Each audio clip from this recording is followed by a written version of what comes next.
Eric, without further ado, hey, first of all, great to see you. Thanks for coming on the show and welcome once again to Uzi Pitch Day. Jimmy, it's always a pleasure. Good to see you. Absolutely. We love having you here. You're here every time, and we appreciate all of your support over these last several years. And I think OZ's might gotta get a new runway here with this new administration and Congress coming in next year. So maybe we'll be doing this for some time to come still. Let's hope so. It is pretty exciting with the new administration and what that might mean for Opportunity Zone funds.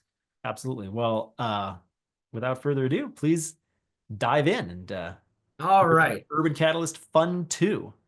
Sure. I'm Eric Hayden. I'm the CEO of Urban Catalyst. Today I'm here to talk about Urban Catalyst Opportunity Zone Fund 2.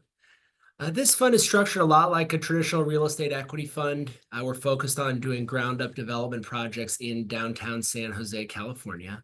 And of course, as an Opportunity Zone fund, we're able to give the Opportunity Zone tax benefits to our investors. Just to kick us off, we were recently named Developer of the Year here in Silicon Valley by the Silicon Valley Business Journal. This was a pretty exciting award for us. Kind of what makes Urban Catalyst different than a lot of other Opportunity Zone funds is we're not just the fund managers, but we're also the developers that build all of the projects. Another accolade that we've received, Forbes magazine named us one of the top 20 Opportunity Zone funds in the country. So nothing like getting a little national recognition to show that, we're doing things the right way. By the way, this is a picture of my partner, Josh, and I sitting on top of our hotel, which is one of our projects in Opportunity Zone Fund 2 with downtown San Jose there in the background. A little bit about Opportunity Zone funds. In order to get the tax benefits, investors have to invest capital gains. Here are the three most common ways that folks have capital gains events. The sale of stock, the sale of a business, the sale of real estate. We've really seen a lot of folks coming in from the sale of stock recently, especially with the stock markets, hitting these all-time highs. Folks are deciding that now is the time to, harvest those gains. And then they're looking for ways to, reduce or avoid paying taxes, and they're looking at Opportunity Zone funds. So that's been a very positive sign recently. Also, another thing to think about, once that capital gains event happens, you have 180 days to invest into a qualified Opportunity Zone fund. We put up this slide just so folks know that there is a time limit and they don't want to miss out. There are two primary tax benefits associated with the program. The first is folks are able to defer paying capital gains taxes on that initial capital gains event until they pay their taxes in 2027. So you get to defer that for a few years. But the real benefit is that after an investor's money seasons in an Opportunity Zone fund for 10 years, all the profits from the fund itself are tax-free from a federal capital gains perspective. So our plan here at Urban Catalyst is to build these buildings, lease them up, stabilize them, and then hold them until really the end of that 10-year mark. Then we plan on selling the assets and returning the profits to our investors. And of course, because it's after 10 years, those profits are tax-free. Now, that 2027 date, that first benefit, as Jimmy was alluding to, we have a new administration coming in, the Trump administration, who created Opportunity Zone funds, who are very pro-Opportunity Zones. There's been some legislation pending out there for the last couple of years that would extend that 2027 date to 2029. With the new administration coming in, it's a lot more likely that will finally happen.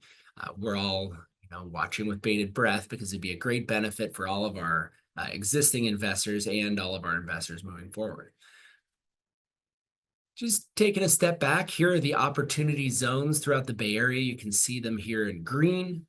For this fund, we're focused on San Jose and even more specifically downtown San Jose. You can see 4 opportunity zones cover almost all of downtown. And it's interesting, we've been developers here in Silicon Valley for many, many years. We've had a lot of successful projects. Back in 2018, we decided that San Jose was really going to be our focus, mainly because of the overall macroeconomic trends throughout Silicon Valley, all pointing towards downtown San Jose as the next place to see development on a large scale. We decided we'd form a real estate equity fund to fund the projects we wanted to do in downtown. And right at that time, California designated all of downtown an opportunity zone. And we thought, well, would it be nice to be able to give our investors those additional tax benefits? So that's how we became an opportunity zone fund. We are very much developer first because the development projects are really what makes the money for the investors. For those folks that aren't as familiar with Silicon Valley, it is kind of staggering to, when you look at this slide, to see all of the different companies that either have their headquarters or a major office presence here in Silicon Valley. I mean, obviously, Google, Facebook, Apple are the big names, but there's quite a few groups here from, startups through mid-sized companies, and then finally to the big juggernauts. Here is downtown San Jose, the current skyline. We like to show this before and after slide just to show how much development is, planned to occur here in downtown. If all of the projects that are currently in the planning pipeline or really are already under construction, if they're all built out in the next 10 years or so, downtown San Jose will almost triple in size. For Urban Catalyst, our Opportunity Zone Fund 1 and Fund 2 projects are shown there in red. Blue is Google's mega campus, and I'll talk a little bit more about what they're up to. And then finally, green is all the other developers. So quite a bit of activity here in downtown San Jose. Here's my two-dimensional map of downtown. This black line here, this represents the Opportunity Zone. Our headquarters here at Urban Catalyst, we're located right in the heart of downtown, right in the Opportunity Zone. We're next to Adobe's world headquarters and Zoom's world headquarters. Here we have San Jose State University. With 35,000 students, San Jose State is the second largest university in the Bay Area behind Cal Berkeley. San Jose State recently ranked by Forbes magazine as one of the best bangs for your buck for a college because they have such a large engineering program, and any given year, Google and Apple hire more engineers from San Jose State than any other campus in the country. This red dash line is the new BART line. BART is the largest mass transportation system here in the Bay Area. It is now fully funded and under construction. It's going to connect through downtown into Diridon Station. Diridon Station is slated to be the largest train station on the West Coast. So we do have a ton of transit options available here in downtown San Jose. And then Google. Google has been, acquiring property for about 7 years. They've spent a little over $500 million on their acquisitions. Their plans include building around 7 million square feet of office and 6,000 residential units. Those plans are all now approved through the city. Google says this is a 10-year, $19 billion build out. Google has completed their demolition and environmental remediation of their first phase and a part of their second phase, and they have announced they will start their first phase of vertical development in about 9 months or so. To give everyone an idea of just kind of what this campus means for downtown, San Jose, we're the 12th largest city in America. Our downtown is relatively small. It has about 100,000 people. This campus alone is expected to bring between 35 and 45,000 additional people to downtown San Jose every day. So that's what's going on with Google.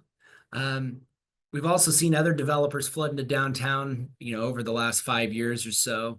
Some notable ones: Boston Properties, a big publicly traded REIT; West Bank, an international development group out of Toronto; J. Paul, regional developer, but fresh off building 26 buildings in the city of Sunnyvale, just north of San Jose. And then Hines, the largest development company in the country. So lots of folks coming into downtown, seeing the opportunity here. Some great projects underway or just recently completed, a couple notable ones. Adobe just finished building their fourth, 1.3 million square foot office high rise. They moved 4,000 employees in there about a year and a half ago.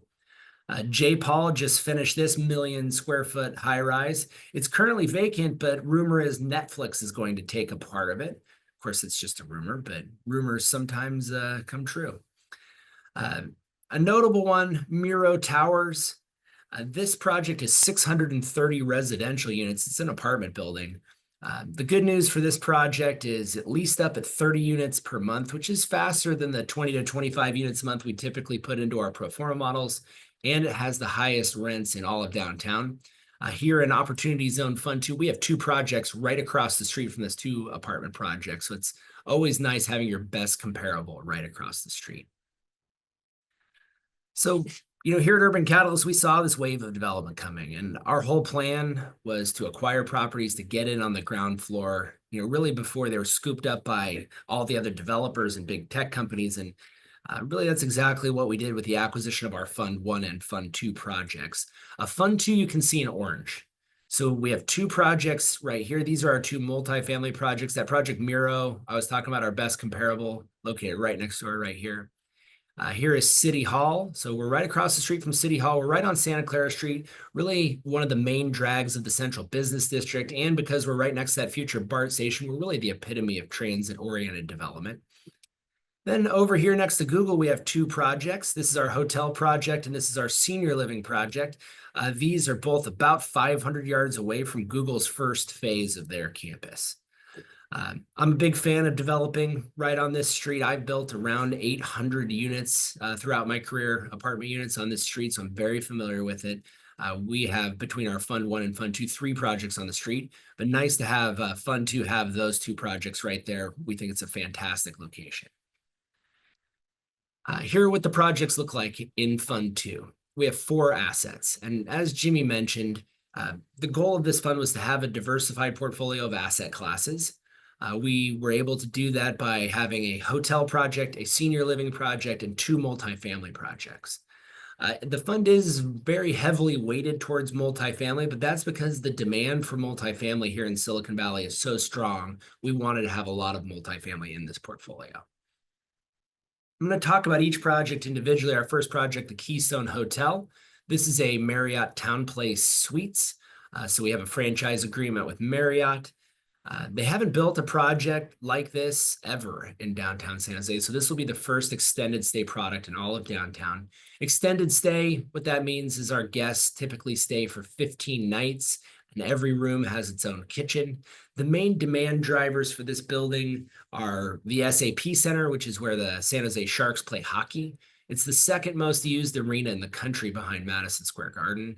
And of course, our convention center here in downtown, we're gearing up right now for the next NVIDIA conference. They bring 40,000 people to downtown San Jose for about a week. The good news with this project is we're under construction. In fact, we're a little bit ahead of schedule. We're going to be delivering this hotel to the market in March, just in time for that NVIDIA conference. We want to see if we can get 100% leased up, really on the day that we open. Some notable things about this, we've seen some pretty significant construction cost savings over the last couple of years since we bid out this project, about 12%. And I mentioned we're ahead of schedule. It's not very often we're able to say on a $100 million project that we're ahead of schedule and under budget. But that is how this project is turning out. We're really excited about it. Right across the street from that is Gifford Place. So these are both those two projects that are right next to Google's big campus in downtown West. Gifford Place, senior living, 169 units, but more specifically, it's assisted living and memory care. Very similar to the hotel. They haven't built a project, any type of senior in downtown San Jose in over 40 years. So there's a very strong demand for it. In fact, the San Jose metro area overall, periodically ranks as the #1 market in the country for senior living, mainly because the folks that live here can afford to put their parents and grandparents into facilities like this. This project, we own the land. We are shovel ready. We're really just waiting for the financing markets to improve, interest rates to come down a little bit to start construction. On to our multifamily assets, Icon and Echo. This is Echo. Echo's a 388 unit high-rise apartment building. Icon, 650 units and 2 towers. So it's 2 projects, 3 towers, over 1,000 units of multifamily. And as I mentioned, here's Miro right next door. So really a nice comparable, so we can really peg where our rents are. Our unit designs are slightly nicer than Miro, and we have better amenities. So we do expect to have slightly higher rents than Miro. And as I was kind of talking about, multifamily demand is so strong here in Silicon Valley. And I want to kind of get into some more details as to why we have such high rents around here and why the market is so promising for multifamily development. Really, the problem that we have in California overall is we have a housing crisis. It's especially true here in Silicon Valley, where we've created 6 jobs for every housing unit that we've built for over 30 years straight. And that has caused this huge supply and demand imbalance. To give everyone an idea of what that means, Santa Clara County encompasses most of Silicon Valley. So here in Santa Clara County, if we wanted supply to equal demand, we'd have to build around 130,000 housing units. And we've never delivered more than 5,000 in a single year in history. So that just shows you how far behind the curve we are in creating enough housing to really supply the economy that we have here. Um, because of this supply and demand imbalance, the San Jose metro area has the highest rents in the country. San Jose itself has the third highest rents for any big city behind San Francisco and New York. And from a for sale housing perspective, San Jose is the most expensive big city to live in the country with an average home price of 1.5 million. And by the way, folks, when they see 1.5 million, they think that's a real discount because Silicon Valley overall, the average home price is 2 million. So this is really the a less expensive place to live, even though it seems crazy. I mentioned we don't build a whole lot of units, and this is really our issue. You look at the other major metropolitans throughout the country that build a lot of housing units, and kind of the common theme that you can see is they're flat. Dallas, Austin, Atlanta, Phoenix, you can just build outward forever. And so they can build as many units as they want. It's pretty easy for them. Here in San Jose, we're constrained by mountains and water. And that means everything that we build is infill development. You know, we're tearing something down to build something new. That means we have neighbors, neighbors influence politicians. Politicians don't grant as many permits. It makes it more challenging. So we don't build as many units. Being developers here in the Valley, you know, we're really good at getting our approvals. We have approvals for all of our projects. So we're kind of in the driver's seat when it comes to that. So having approved housing, very important. Because we don't build enough units, we have the highest occupancy rates in the country. We also have seen some pretty great rent growth over the last year, and we expect that trend to continue. You can see in this graph, it's projected that the San Jose metro area will have some of the highest rent growth, if not the highest, over the next 5 and 10 years. This is a third-party report from Yardi Matrix. So awesome rent growth, big focus on multifamily. Just a little bit about Urban Catalyst. So again, I'm the founder of Urban Catalyst. I've been a developer my entire career. I've done several $1 billion worth of ground up development projects. And in general, I build institutional quality and scale projects.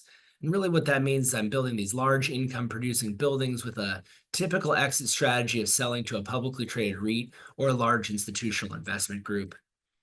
We have a great leadership team here at Urban Catalyst. My partner, Josh Burrows, is my chief operating officer. He has tons of experience doing ground up development here in Silicon Valley, especially in downtown San Jose. He's built a variety of asset classes. And then we have Mike Germain, our chief financial officer, and he's really the guy that keeps the train on the tracks. He does all of our audits, watches all of our bookkeeping and accounting, makes sure we comply with all the opportunity zone rules and regulations, you know, really dots the I's and crosses the T's here at Urban Catalyst. Our leadership team, we've developed around $5 billion worth of ground up development projects here in Silicon Valley. And this is our partners, you know. You can see the heavy concentration of projects that we've done in downtown San Jose. So lots of experience as a developer here in the Valley, a lot of successful projects throughout our long history as developers. Now we have a real estate equity fund that's an opportunity zone fund that is funding these projects. Now for the fun part, this is our investment timeline. This is a $200 million fund. To date, we've raised a little over $150 million. We're getting towards the end of our investment period. Our PPM states that our fundraising period will end at the end of this year. I do like to flag 2027. This is when folks have to pay taxes on their initial capital gains event. Boy, are we hoping this gets pushed out to 2029 or further. We'll see, and I'm sure we'll let everybody know when that happens. Here in 2035, this is after the 10-year hold period. This is when we plan on selling the assets and returning the profits tax-free to our investors. We do plan on making distributions throughout the hold period. Distributions will come in two forms: refinance events and cash flow. Refinance events, these are pretty typical for ground up development projects. We build the buildings, lease them up, stabilize them. We go out, we get permanent financing. We take that permanent financing, we pay off the construction loan, and then excess refinance proceeds are eligible for distribution to investors. Of course, those are tax-free distributions because they're distributions of debt, kind of like a home equity line of credit. Then we've got this cash flow, our stabilized assets. We anticipate positive cash flow. That cash flow, as it builds up, will be distributed to our investors over time. Now, another thing about our structure, which is important, Opportunity Zone Fund 2 here with Urban Catalyst is an LLC. Investors that invest come in as limited partners. As an LLC, we give K1s to our investors. We anticipate having losses, and some pretty significant, that we're going to pass through to our investors on their K1. And why that's important is that in some cases, our losses will be able to offset any taxable income from cash flow. In fact, we plan on having more losses throughout the duration of the hold period than cash flow. So we do have the potential for this to be tax-free cash flow. And then finally here at the end, typically when you buy a building and then you sell it for more than you bought it for, and you've been depreciating your stabilized assets, depreciation is the main form of losses we plan on passing through.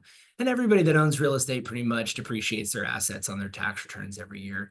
For us, we're going to take that depreciation, pass it through as losses to our investors. But it's also typical if you sell it for more than you bought it for, you have to pay all that depreciation back in what is called depreciation recapture. And I'll tell you, nobody in real estate likes depreciation recapture. It's always kind of like that thing that you forget about, and then you go, oh God, that tax again, that's awful. The nice part about Opportunity Zone funds is there is no depreciation recapture. So when we sell our assets, the investors get to keep all of the losses that we pass through to them. So while we plan on having distributions and positive cash flow throughout the duration of the hold period, we'll also be passing through really significant losses that investors get to keep. So kind of a recap of this timeline, we have potentially tax-free refinance events, tax-free potential cash flow, and then at the end, tax-free profits upon sale with no depreciation recapture. Overall, the Opportunity Zone program is a great tax advantage program to overlay to a traditional real estate equity fund that focuses on ground-up development. Finally, our last slide, we do have a bonus units program here in Opportunity Zone Fund 2. This has been a really popular program with our other funds, so we have continued it with this fund. We give bonus units in 3 different ways: time incentive credit, multiple ventures program, and volume incentive program. The way that this works, of course, if you're an investor in Urban Catalyst Opportunity Zone Fund 2, what you're doing is you're buying our units. You're then paid out based upon the number of units that you own. And we give you these bonus units in different ways. For example, here we are in November. We're getting towards the end of our fundraising period. The time incentive credit is to reward investors for earlier investment. This month, we have 0.25%. That means if you bought $100 worth of our units this month, we give you $100.25 worth of our units. Our multiple ventures program, really a loyalty rewards program for investors that have invested into our other funds, 4.5%. And then finally, our volume incentive program. This is to reward investors for more investment. Our minimum investment size is $250,000. Bonus units start at $300,000. You get 1%. They go all the way up to 1.9 million, 9%. Then you take these 3 columns, you add them together to get your total amount of bonus units. And Jimmy, that's really the end of my presentation. Oh, great presentation as always, Eric. Sorry, you caught me in the middle of an email for a second there. No problem. I got people asking me questions via email too, and I'm trying to answer them. So we have a lot of questions here. Let's see how we're looking on time here. We're good on time. I think we got another. We'll spend like 5 or 6 minutes here, and then we'll shift you over into your breakout session, Eric. And I'm gonna include the breakout session link in the chat here in Zoom in just a moment. And we'll encourage people to go there if they have more questions for Eric, or if you just like to get to know Eric in a more intimate, friendly environment where you can turn on your camera and actually speak to him one-on-one. Let's see. First question is, can you discuss any overlap or differences between your 2 OZ funds? This is your second one, but what's the difference between OZ1 and OZ2? Sure. OZ Fund 1, the fundraising period was 2019 and 2020. We raised $131 million, 6 projects in that fund. OZ Fund 2, 4 projects. 2 of those projects overlap, which is our hotel project, the Keystone Hotel, which is the Marriott TownePlace Suites, and the Gifford Senior Living Facility. In those cases, Fund 2 will be coming in as the third-party equity provider, with Fund 1 being the manager of those projects. So those are really our overlaps between the 2 funds. We added those 2 projects as eligible projects because they're smaller projects. They have different construction types than high-rise. So we anticipated getting them started sooner and having, sooner refinance events and cash flow for our investors. And really, that's exactly what we did with the Keystone Hotel and why it's under construction. Right on. We had a question about office. One of our attendees is asking, have you transitioned any assets to mixed use over office in San Jose? And I recall one of your planned assets in this OZ Fund 2 was originally an office. Is it still, or has that changed? That's correct. Initially, we had a 500,000 square foot office building planned for the Icon project. About a year and a half ago or 2 years ago now, we transitioned that to multifamily. So now that's 650 units projected for multifamily.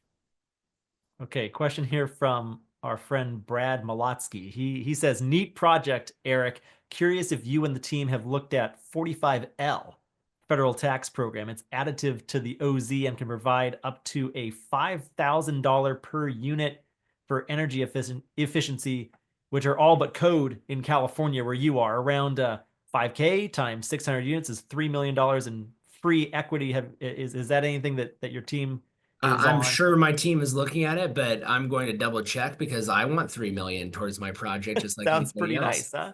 We're always trying to do the right things for our investors and figure out ways to make our projects the best. Again, kind of one of the benefits of being the developer is and the fund manager is that we can do things like pivot from office to multifamily, and we can look into these types of things directly, with an eye on our returns for our investors. Excellent. Brad, good looking out there. We'll have to have Eric's team look Yeah, and but make we're sure they're just my doing team that. is screenshotting that right now. Yeah, that's great. Mike wants to know, so the capital gains tax I invested is currently payable in 2027 because that gain gets deferred until the end of 2026. That's correct. But if I hold it for 10 years, the gain on the fund is what is tax free. Can you That's just double correct. back on that? So the two benefits, you're able to defer paying taxes on that initial capital gains event, but you still have to pay your taxes in 2027. It's the profits from the fund itself are tax free after 10 years. So if the fund is profitable and we make those distributions after the 10-year period, investors don't have to pay federal capital gains taxes on those distributions. Okay, Javid asks a question. He wants to know what's being recorded. If I miss something in the main session, are you recording that? Or if I choose not to go to the breakout session, will you record that? We do record everything here in the main session. We sometimes record the breakout sessions, but sometimes we don't share those videos. So I would say, when in doubt, join the breakout session because that's not guaranteed to get recorded or shared or widely distributed later. We will record everything here in the main session, Javid. So I And would say another thing to point out, if you miss the breakout session, feel free to reach out and contact us. I'd love to talk to you individually. No problem. Yeah, good stuff there, Eric. Let's see if we can get to one more question here, and then I'll kick you over into that breakout session. I got to provide the link. I'll get that link to everybody shortly here. What is the minimum investment? This is a question from Albert. What's the minimum investment? And also during that 5 to 10 year hold, are there monthly/quarterly/annual distributions? So the minimum investment size is 250,000. We don't have we're not like a DST or a REIT where we have like monthly payments that we make. We make distributions as cash builds up in our accounts. Distributions from this fund should come from refinance events and from cash flow, but we don't have any preset schedule. Terrific. Okay, so at this point now, we did have a few more questions. I would say if you have a question for Eric, please jump into his breakout session. I've just posted a link to that breakout session in the chat. And sit tight one more second. Before you click it. When that breakout session winds down, and it's going to wind down in about 25 to 30 minutes, maximum 30-minute time frame. If you want to join the main session again, just use the link that you used earlier to join. So only you have that. Every single person has his or her own individual link. We don't have that. You have it. It was emailed to you. If you're here now, you know how to find it.